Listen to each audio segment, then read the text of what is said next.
Et une petite anecdote, ma mère m'accompagnait toujours à mes entretiens d'embauche. Les seuls entretiens où elle ne m'accompagnait pas, c'est parce que je le lui cachais. Donc pour elle, j'étais toujours un enfant et j'avais besoin de montrer à mon entourage que j'avais grandi et que j'étais une adulte. Donc ce sont ces deux raisons-là qui m'ont poussée à travailler très jeune.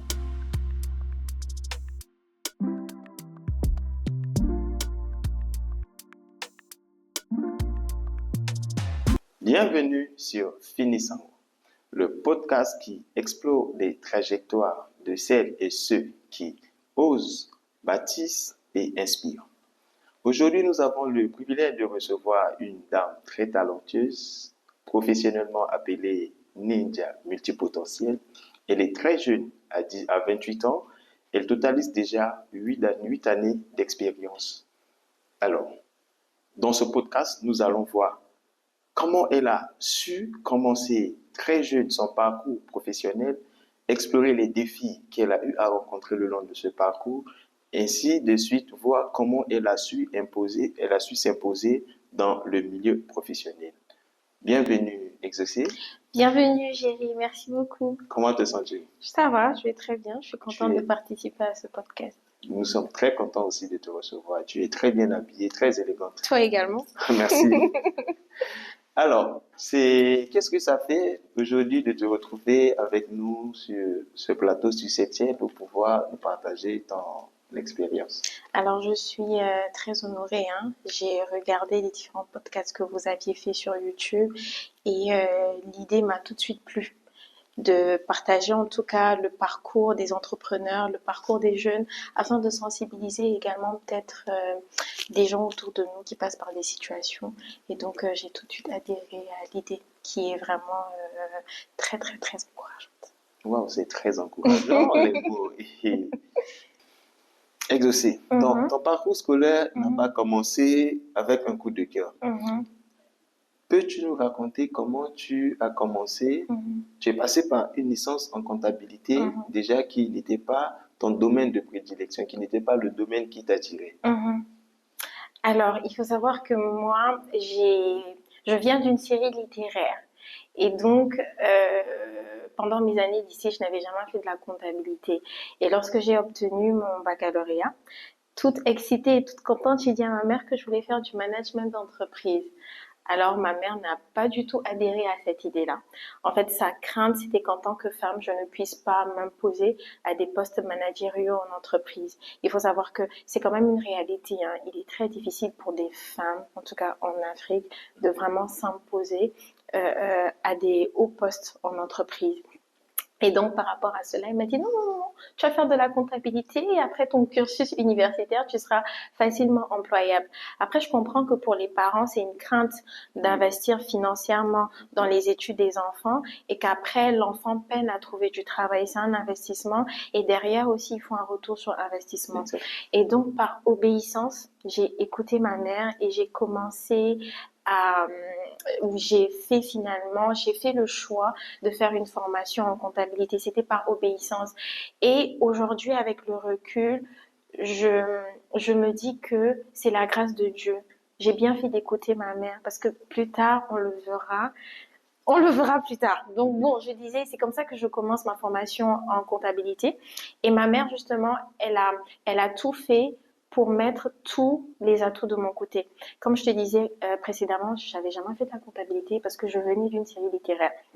Donc, ce que ma mère a fait, avant de commencer ma première année en comptabilité, elle m'avait pris un professeur de comptabilité pour me faire une mise à niveau. Et donc, j'ai eu cette mise à niveau-là, ce qui m'a permis d'être une élève moyenne. J'étais pas excellente parce que je n'aimais pas ça. En fait, j'aimais pas, je comprenais pas. Voilà. C'était pas ce que je voulais faire. Je n'aimais pas, je ne comprenais pas, mais j'avais l'obligation de ne pas redoubler parce que financièrement, mes parents n'allaient pas pouvoir me payer 2 fois de suite la même année. Voilà. Donc, je suis restée une élève moyenne. Mes moyennes tournaient autour de 12 et 13. Et c'est comme ça que j'ai fait la première année, la deuxième année, la troisième année. Et lorsque j'ai fait la troisième année, j'ai dit stop. Je ne veux pas m'engager dans un master en faisant une formation que je n'aime pas. C'est risqué. C'est risqué. Tu as commencé très jeune. À 28 ans, tu totalises déjà plus de 8 années d'expérience. Ça, c'est très rare, pour ne pas dire quasi impossible. On voit aujourd'hui des anciens de 30 ans, 40 ans qui ont 3 ans, 4 ans d'expérience, mais toi, tu as su faire la différence.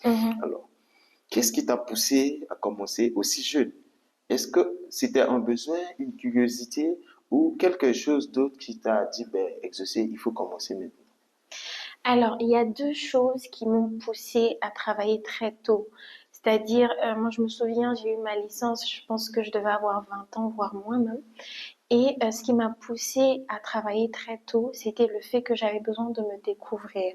Comme je t'ai dit tout à l'heure, je ne savais pas ce que je voulais. Je savais que je n'aimais pas la comptabilité. Je pensais ne pas aimer la comptabilité. Voilà, je C'est pensais. bien de C'est préciser. ça. Je pensais ne pas aimer la comptabilité et je cherchais justement à savoir qu'est-ce qui me motive, qu'est-ce qui me stimule justement pour orienter mes études de master dans ce domaine-là. Donc, il y avait ce besoin-là de me découvrir. Et il y avait ce besoin-là également de grandir. Alors, il faut savoir que la Tatiana d'il y a 20 ans n'est pas celle que tu vois aujourd'hui. Alors déjà, le contexte familial fait que j'ai toujours été considérée comme un bébé. Je suis la cadette de ma mère. Mes frères sont beaucoup, beaucoup plus âgés que moi. Donc, Une confidente, j'ai regardé une de tes photos quand tu étais petite. tu as vu? Donc, j'ai toujours été le bébé. Mon grand frère, il y a Cédric, on a toujours cru qu'il était mon père, donc alors que c'est mon grand frère. Et une petite anecdote, ma mère m'accompagnait toujours à mes entretiens d'embauche. Les seuls entretiens où elle ne m'accompagnait pas, c'est parce que je le lui cachais. Donc pour elle, j'étais toujours un enfant et j'avais besoin de montrer à mon entourage que j'avais grandi et que j'étais une adulte. Donc ce sont ces deux raisons-là qui m'ont poussée à travailler très jeune. Wow, c'est impressionnant. C'est très impressionnant et merci à maman. Je pense que jusqu'aujourd'hui, elle doit continuer à le faire. Hein. Oui. Elle doit continuer Vu que je vis sur son toit, oui. Non, non, quand même, non. Non, quand même. Alors, donc aujourd'hui, peut-on dire que c'est dans tes premières expériences en entreprise que tu as découvert ton amour pour le commerce? Alors, pour le commerce, en fait, pour la relation client, on va dire. C'est-à-dire que moi, j'ai commencé, mon parcours commence où? C'est-à-dire, moi, à chaque fois que je me suis lancée dans une aventure professionnelle, c'était pour deux choses. Parce que j'avais besoin de gagner quelque chose et parce que j'avais besoin de donner quelque chose. Donc, le premier choix qui s'est posé à moi, voilà, qui s'est présenté à moi lorsque je cherchais du travail, c'est que j'ai commencé à faire du call center parce que je voulais travailler sur ma personnalité. J'étais vraiment quelqu'un de très sensible. Je n'avais pas la poigne nécessaire pour m'imposer en entreprise.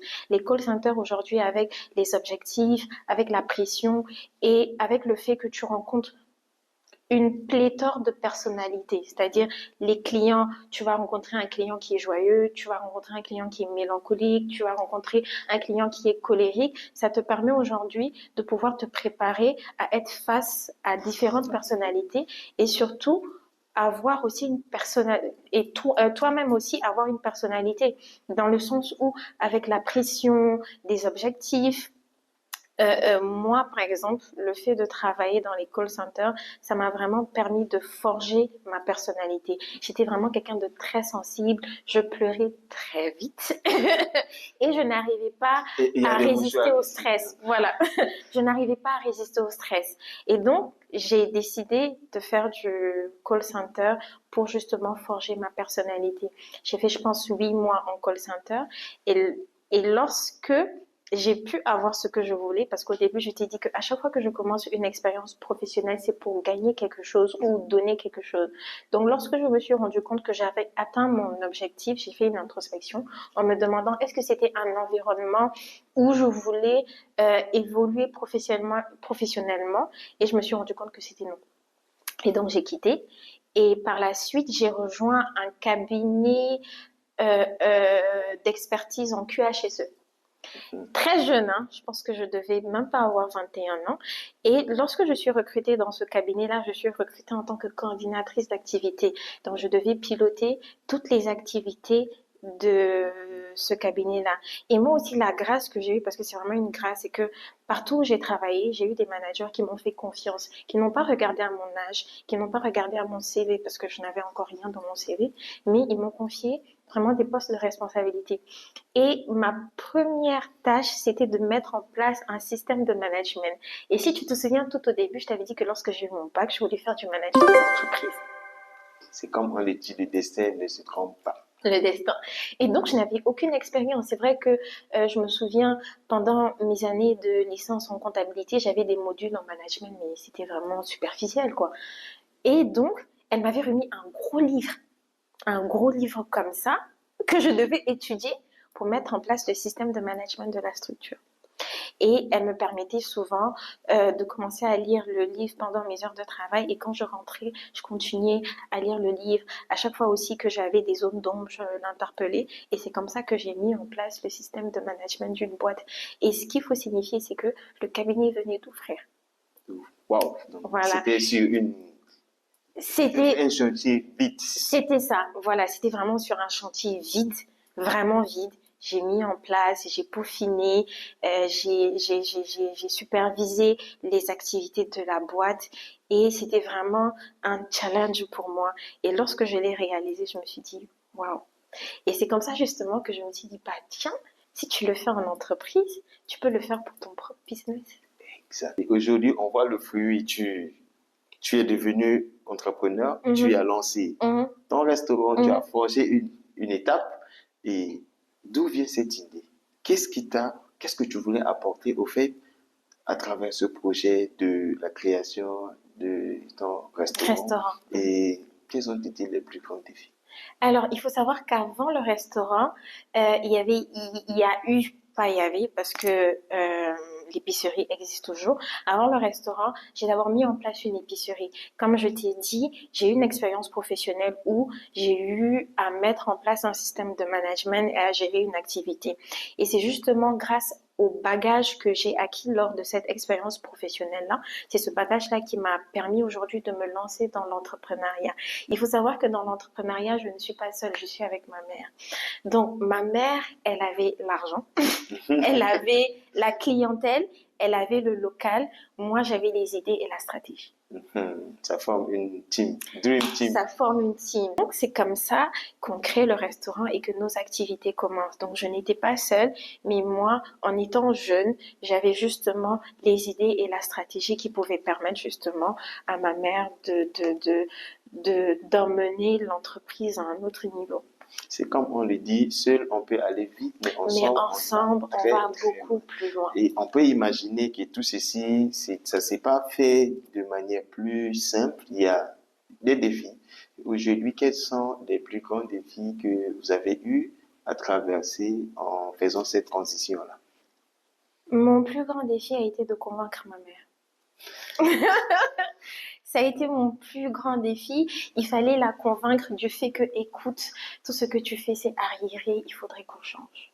Wow, ça n'a pas dû être facile. Ça n'a pas dû être facile et j'ai dû justement, pour la convaincre, parfois prendre dans mes propres fonds, dans le sens où derrière, il fallait créer une charte graphique, il fallait faire les réseaux sociaux, il fallait sponsoriser les pages et donc tout ça, c'était par mes fonds propres. Mais j'ai dû le faire pour lui montrer que ça en vaut la peine et que derrière, il y a du trafic. Donc moi, je voulais lui montrer le trafic. Et je me souviens, surtout pour le restaurant, à chaque fois qu'on vendait, je lui disais, ben tiens, lui, il nous vient d'Instagram, lui, il nous vient de Facebook, tu vois.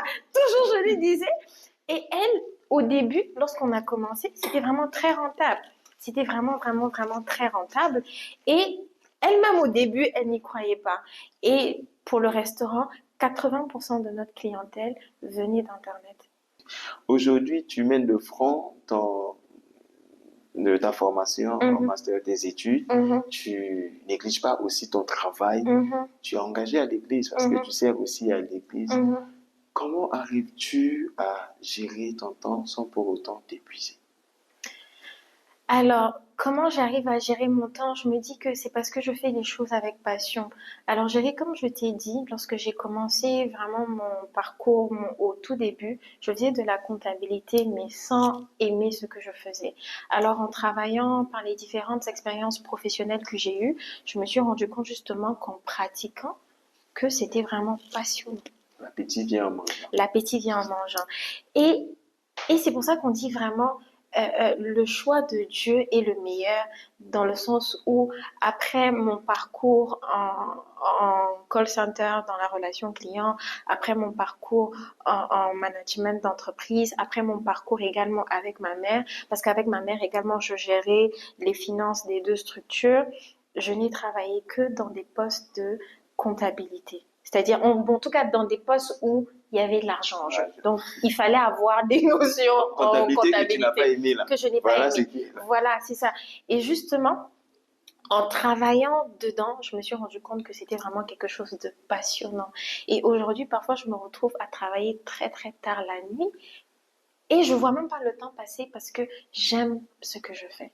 J'aime ce que je fais.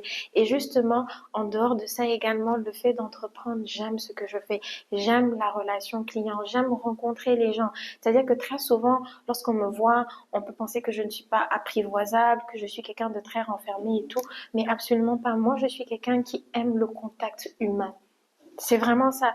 Et bon, malheureusement, lorsque j'ai travaillé en entreprise, je n'avais que des postes en back-office. C'est-à-dire que je ne rencontrais pas vraiment la clientèle parce que je n'ai jamais intégrer des équipes commerciales ou, excuse-moi, C'est le les comptables. management là qui t'a suivi. Hein? Voilà, les comptables sont toujours cloîtrés dans leur bureau. C'est vrai que j'ai également eu à occuper des postes en ressources humaines. C'était toujours dans un bureau. Tu ne voyais pas la clientèle. Alors que moi, j'aime vraiment le contact humain. Et c'est ce contact humain-là qui m'a poussé à entreprendre, à rencontrer les gens, à discuter avec les gens. Parce que lorsque tu es entrepreneur, avant même de vendre le produit, tu vends d'abord une relation. Il y a la façon de communiquer avec le client. Les clients sont très difficiles. Et justement, cette qualité-là, je l'ai eue en travaillant dans des call centers. Impressionnant. Aujourd'hui, il y a plein de jeunes qui travaillent dans les call centers et qui n'ont pas une vision derrière. Bon, je suis là, je suis en vacances, j'y vais sans aucun objectif. Je fais comme je le fais, pas avec passion, mais écoutez, la passion vient en aimant ce qu'on fait. C'est ça. Et aussi a commencé au début, elle n'a pas aimé la comptabilité, mais aujourd'hui, elle en parle avec passion. Elle travaille dessus avec passion et c'est devenu l'une de ses passions. Mais tout ce qu'on fait aujourd'hui, prenons au sérieux. Et peut-être que notre passion se trouve dans ce qu'on rejette aujourd'hui. Ce qu'on rejette aujourd'hui peut peut-être être la porte d'ouverture de demain. C'est ça. Ne négligeons pas Rien tout ce qu'on du fait. tout. Aussi petite qu'il soit, faisons-le avec amour et la passion viendra. C'est ça. Et donc, c'est toujours, en tout cas, la passion du contact humain, de la relation qui m'a poussée à intégrer le département de l'accueil. Parce que l'accueil, c'est vraiment de la chaleur, c'est vraiment accueillir les gens, c'est vraiment apprendre à sourire. Moi, je dis que je souris tout le temps, même au bureau, parfois je suis là, je souris. À part, bon, quand mes comptes ne sont pas bons, je ne souris pas. Mais en tant que bon comptable. C'est ça. Mais très souvent, je souris et justement, c'est parce que je me suis découverte une passion et cette passion-là me suit non seulement dans le monde professionnel, dans mes relations avec mes collègues, même si je ne suis pas en front office avec des clients, dans ma vie d'entrepreneur également, cette passion me suit et même dans le ministère que j'ai à l'église, cette passion me suit également. Donc, c'est au travers de cette passion-là que je trouve le temps pour chaque chose. Parce que derrière, il y a de la passion. Moi, je me dis que c'est lorsque tu n'aimes pas ce que tu fais que tu commences à trouver ça lourd, que tu n'as pas le temps. Mais lorsque tu aimes ce que tu fais, tu trouves toujours le temps. Et par la grâce de Dieu également, il faut aussi demander à Dieu la discipline. J'en parle aujourd'hui, mais c'est vraiment très difficile. Moi, je sais que j'ai traversé une période où il était vraiment difficile pour moi de structurer mes activités. Mais c'est quelque chose que tu demandes à Dieu et Dieu te donne la force d'avoir une discipline pour donner le temps vraiment à chaque chose. Chaque chose a son temps. C'est et comptons sur Dieu. Seul, on ne peut pas y arriver. Non, mais avec l'aide de Dieu, on peut Y dépasser arriver. même des montagnes. Comment est-ce qu'aujourd'hui, ta vie spirituelle influence ta vie professionnelle? Alors, moi, chaque jour, lorsque je vais au bureau le soir, je me remets en question. Parce que aujourd'hui, j'ai une identité en crise qui fait que de par mon identité en crise, je dois montrer aux gens à qui j'appartiens. Et tous les soirs, que je le veuille ou que je ne le veuille pas, mon esprit me pousse à faire cette introspection-là, c'est-à-dire à me dire comment je me suis comportée avec mes collègues. Ouais. Il faut savoir que moi, là où je travaille actuellement, je gère le département de l'administration, des finances et des ressources humaines. Donc parfois, je suis très, très, très, très sollicitée. Et lorsque je suis très sollicitée, il m'arrive parfois de ne pas savoir correctement répondre aux sollicitations de mes collègues. Parfois, lorsque j'ai beaucoup de choses sur la main, je peux dire, écoute, s'il te plaît, attends. Mais j'apprends justement par mon identité en crise, j'apprends vraiment à refléter l'amour. C'est très important. Lorsque tu as des postes de responsabilité, il faut savoir refléter l'amour. Et donc, tous les soirs, lorsque j'arrive à la maison, je me demande comment tu t'es comporté avec tes collègues, comment tu as réagi par rapport à telle situation. Et à chaque fois que je tombe, à chaque fois que je me rends compte que je me suis mal comportée ou que j'ai fauté le lendemain, par la grâce de Dieu et par la force du Saint-Esprit, je me motive à mieux agir et à ne pas répéter les erreurs que j'ai faites. Donc c'est vraiment un travail perpétuel parce que je veux que lorsqu'on me regarde, vraiment qu'on dise que celle-là, elle appartient à quelqu'un. C'est-à-dire quand je dis voilà, quand je dis qu'elle appartient à quelqu'un, c'est que elle appartient à Dieu, elle agit différemment. C'est ça en fait. Parce que je me dis qu'en tant qu'enfant de Dieu, on doit aller à contre-courant. Et à chaque fois que j'ai travaillé, en tout cas pour des gens, et la dernière histoire, c'est que là où je travaillais avant, il y a mon patron qui est venu me visiter, là, mon ancien patron qui est venu me visiter là où je travaille actuellement. Et il ne m'avait pas prévenu. Pas du tout. Wow. Lorsque je quittais, je lui ai dit, écoute, je quitte pour telle structure. Et un jour comme ça est passé, il a dit, bah tiens, je pense que c'est la structure de Tatiana. Et donc, il est venu, il a rencontré un collègue qui avait le badge. Il dit, c'est telle structure. Mon collègue dit oui. Il dit, il y a une certaine Tatiana qui travaille là-bas. Mon collègue dit oui, oui, oui. Elle est au premier étage, je vais vous y emmener. Donc, j'étais là, dans mes calculs et tout. Je le vois comme ça, j'étais étonnée. Et on a discuté, et après, il a demandé à rencontrer mon nouveau patron. J'ai dit, D'accord. Ça va où? ça va où? Et comme on est en open space, mon patron actuel a entendu et il a dit oui, oui, je suis là, on peut discuter. Et justement, mon ancien patron n'a fait que des éloges de ma personnalité. C'est très important. C'est vraiment très important. C'est vraiment très important de marquer l'endroit où tu es parce que demain, on ne sait pas. Et moi, lorsque je partais, mon ancien patron ne me l'avait pas dit parce que lui, c'est quelqu'un bon. Il n'exprime pas vraiment ses sentiments. Lorsque tu travailles mal, il te le dit. Mais lorsque tu travailles bien, il garde ça pour toi. Il garde ça pour lui plutôt. Donc, il discutait avec mon nouveau patron et il disait que franchement, vous avez une perle avec vous. Et lorsque je l'entendais parler, je disais gloire à Dieu parce que c'est ce que je voulais. Je voulais vraiment laisser une belle empreinte de moi. Et c'est vraiment très important. Et il faut savoir aussi que l'humilité, c'est vraiment très important. Moi, par la grâce de Dieu, j'ai eu des managers qui m'ont fait confiance, malgré que j'étais très jeune, je n'avais pas forcément le CV qu'il fallait, mais justement, je travaillais pour avoir ce CV-là. Et mes managers m'ont fait confiance parce que je me suis humiliée. J'ai dit que je ne sais pas, je veux apprendre, je veux gagner. Et c'est comme ça que justement mes managers m'ont fait confiance de responsabilité en responsabilité. Tu commences toujours petit, tu fais bien ce que tu fais et au fur et à mesure, on te confie d'autres responsabilités. Et c'est comme ça, je me suis humiliée. J'ai montré que je ne savais pas, que je voulais apprendre. Et surtout, j'ai manifesté que j'avais vraiment cette soif d'apprendre là. Et c'est comme ça que petit à petit, on te confie des responsabilités et voilà, ça grandit, ça grandit.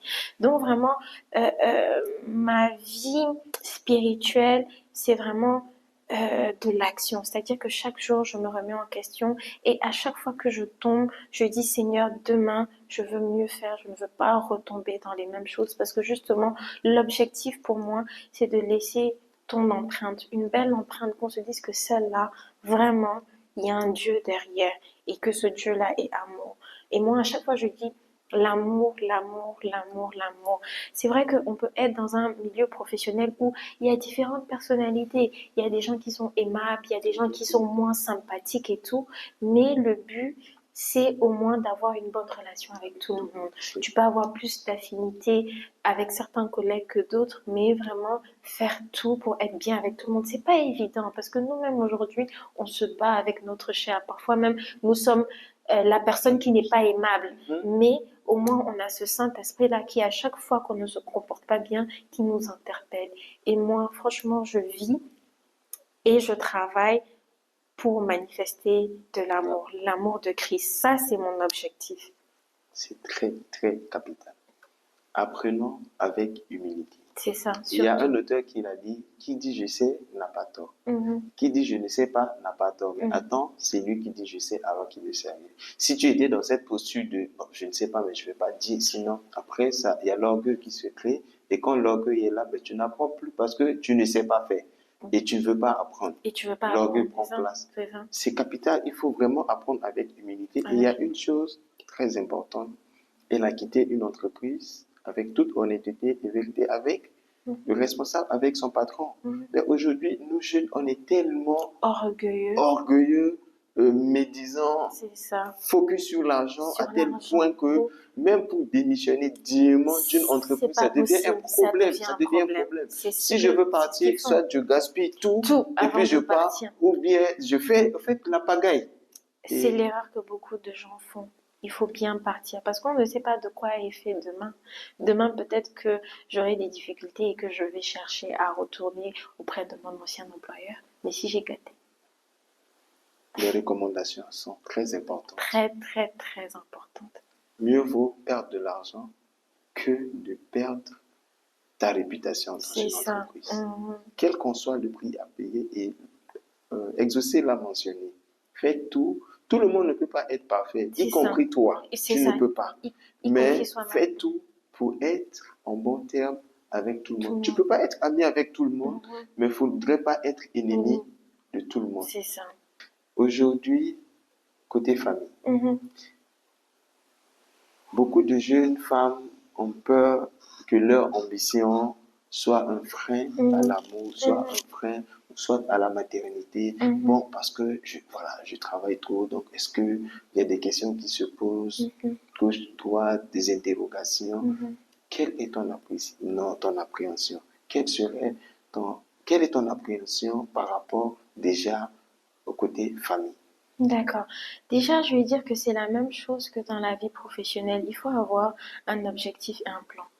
C'est-à-dire qu'aujourd'hui, lorsque tu commences à travailler, c'est parce que tu as un objectif, tu as un plan. Et je me dis que dans la vie personnelle et familiale, c'est la même chose. Il faut avoir un objectif, il faut avoir un plan et surtout, il faut être accompagné de personnes qui ont la même vision que toi. Moi, par exemple, aujourd'hui, je te l'ai dit au début de notre interview, moi, je suis quelqu'un de carriériste. C'est-à-dire que j'ai cette passion pour l'entrepreneuriat, mais je ne me vois pas quitter ma profession pour me mettre à 100% dans l'entrepreneuriat. Je suis vraiment quelqu'un de carriériste, je me vois vraiment évoluer dans ma carrière. Et je ne vais pas me mettre en relation avec quelqu'un qui, la place de la femme, c'est dans la cuisine. Il y a déjà ça. C'est ça. Donc, il faut déjà avoir une vision de la famille que tu vas avoir. Donc, déjà, il faut s'entourer de personnes qui ont la même vision que toi et qui te comprennent. Donc, lorsque vous commencez à acheminer, c'est bien justement de dire, voilà, moi, comment je vois ma carrière, voilà comment je vois ma vie de famille et voir également, est-ce que ça match lui aussi avec ses aspirations, avec son plan et avec ses objectifs par rapport à la famille qu'il veut fonder. Moi, par exemple, aujourd'hui, je ne suis pas encore mariée, mais ma mère, elle est quelqu'un qui est très compréhensive parce qu'elle sait l'importance de mon travail dans ma vie. Et même très souvent, lorsque je travaille très très tard la nuit, souvent même pour m'encourager, elle veille avec moi. C'est-à-dire, je vais me mettre au salon, je suis en train de travailler pour ne pas avoir sommeil. Elle est là dans le salon, elle regarde une série et elle va patienter avec moi jusqu'à ce que je termine. Donc, c'est déjà encourager la personne. Et donc, demain, si vous voulez fonder une famille, je pense qu'il est important de se mettre avec quelqu'un qui a la même vision que vous. Il serait vraiment dangereux de se dire que bon, oui, moi je veux travailler, mais mon mari veut que je sois par exemple femme au foyer. C'est ça qui emmène après des conflits dans le mariage. Même si c'est vrai qu'il faut faire des concessions, mais je pense que il est important de tomber d'accord sur certaines choses. Il est important de tomber d'accord, par exemple, hein, si tu es étudiante et que tu te maries sur le moment de faire des enfants, est-ce que tu veux faire des enfants pendant que tu es étudiante? Franchement, je me dis que c'est des conversations qu'il faut avoir avec la personne avec qui tu souhaites acheminer. Et il faut savoir que, comme on dit, hein, il y a des red flags. Il ne faut pas te dire que non, par amour, il va comprendre quand on va se marier. Non, faites vraiment table rase. Mettez vos deux plans sur la table, vos deux objectifs sur la table et voyez dans la mesure du possible comment faire des concessions, mais que personne ne soit frustré. C'est vraiment très très très important.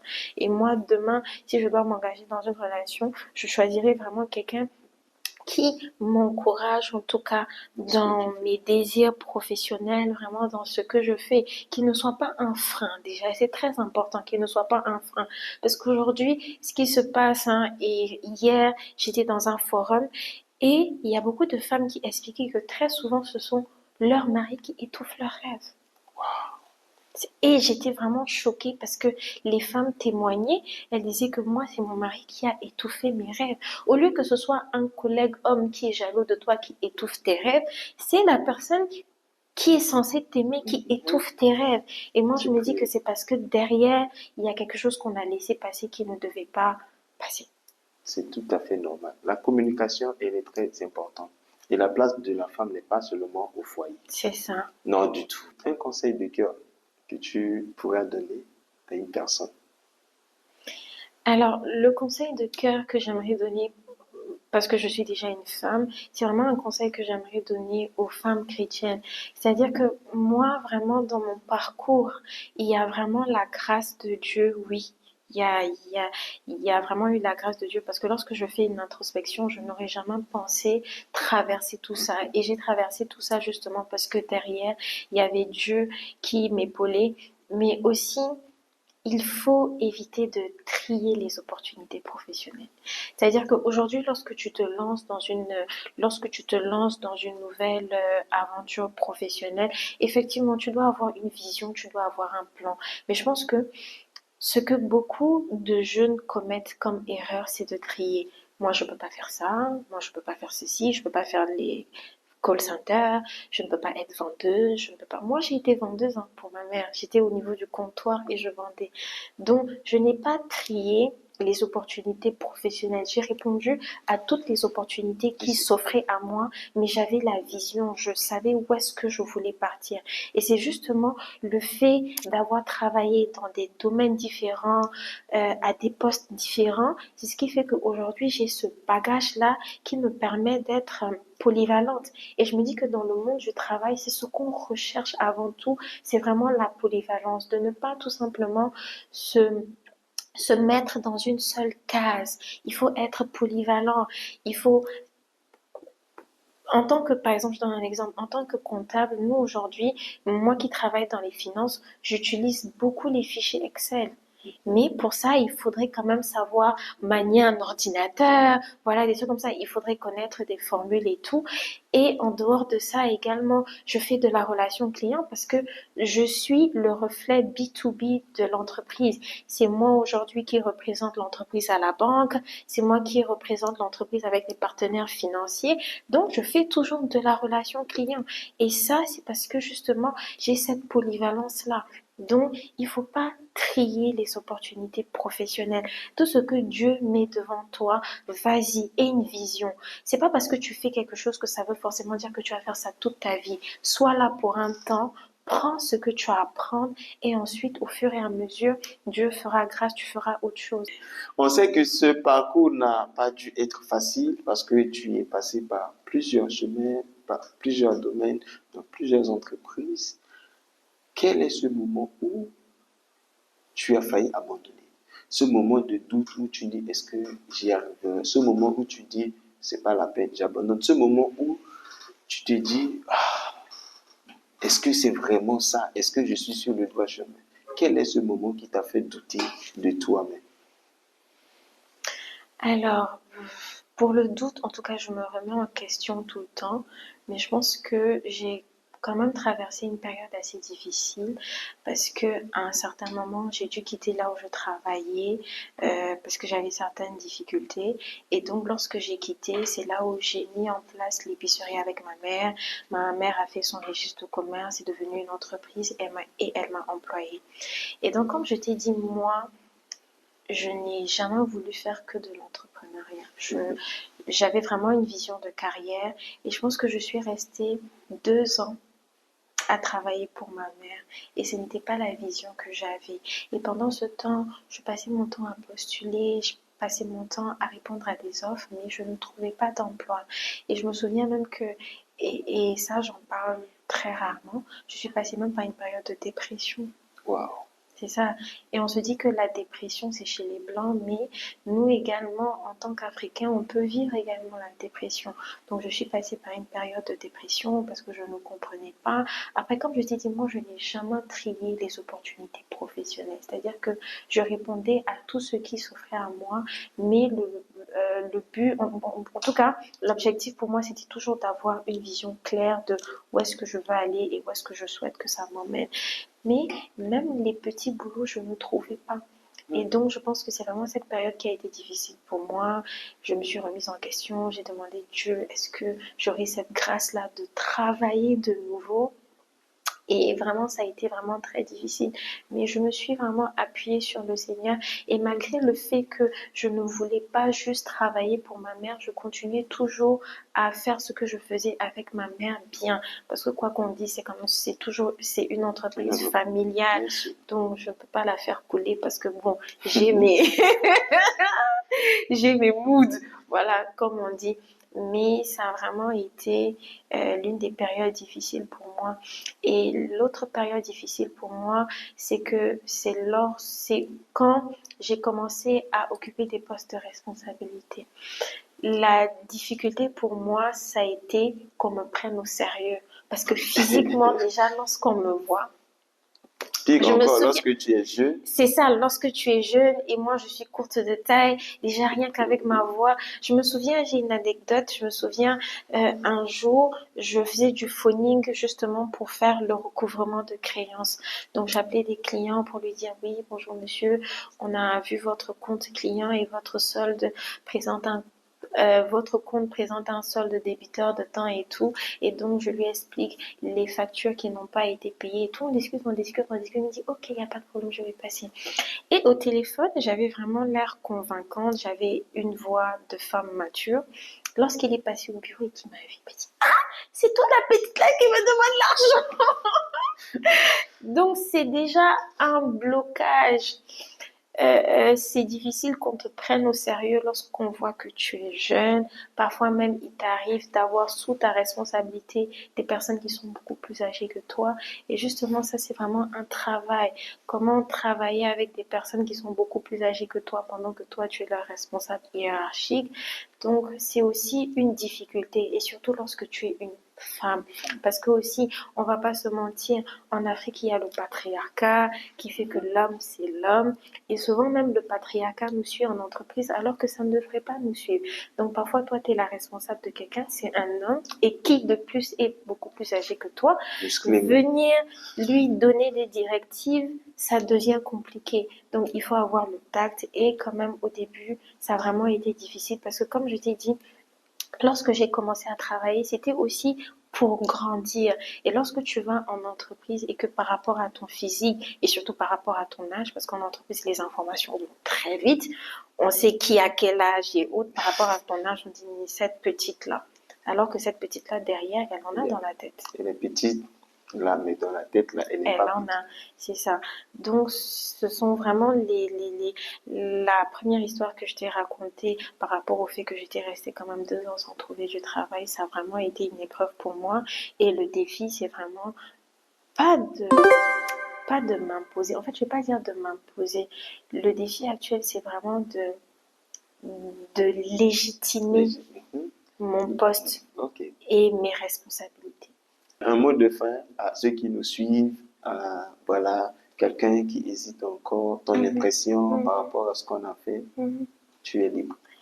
Alors, je voudrais remercier l'équipe de Finisango. C'est vraiment un gros travail qu'ils font derrière et c'est vraiment un canal qui permettra en tout cas aux jeunes, en tout cas qui se recherchent, qui cherchent des orientations à pouvoir se retrouver. Si j'avais regardé, par exemple, il y a 10 années de cela, cette interview d'une autre personne, je pense que j'aurais pu facilement m'encourager. Peut-être aujourd'hui, il y a des personnes qui traversent des situations, il y a des personnes qui se posent des questions par rapport à leur vie professionnelle. Et vraiment, ce canal-là est vraiment dédié aux jeunes.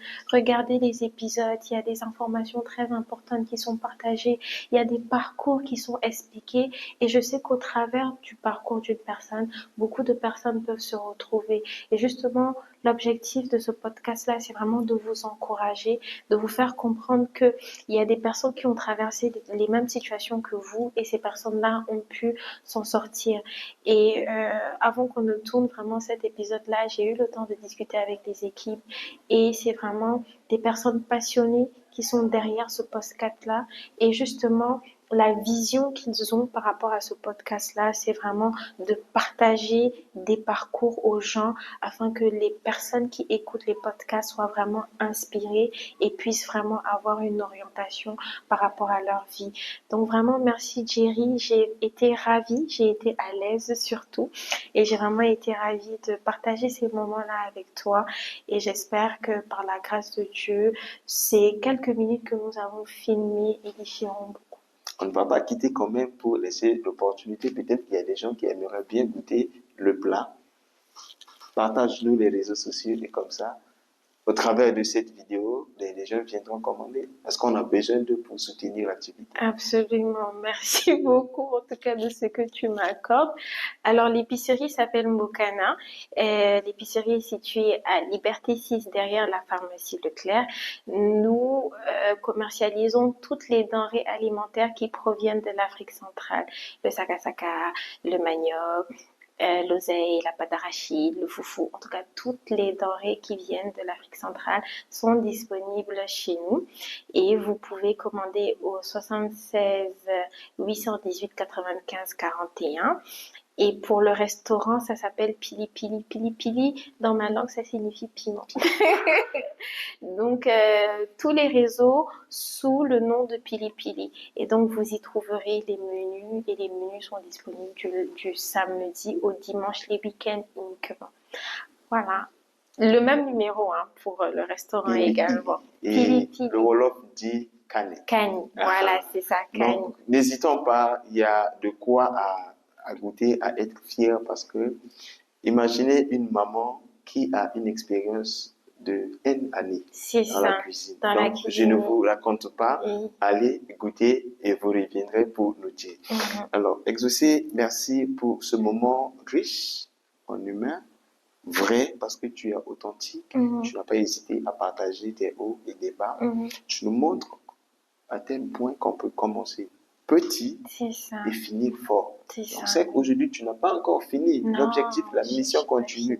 Mais tu nous montres combien on peut quitter depuis le bas pour rehausser le niveau.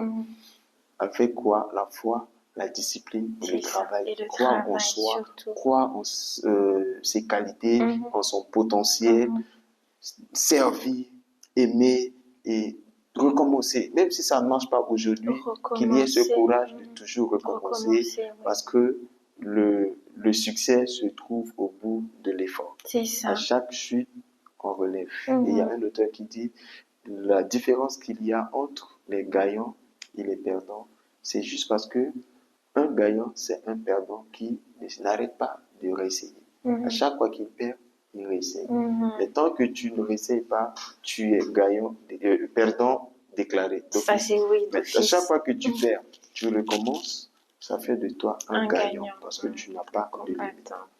Nous sommes sur Finisango, le rendez-vous des voix qui révèlent des parcours inspirants et des talents cachés. Et nous mettons en lumière devant notre projecteur.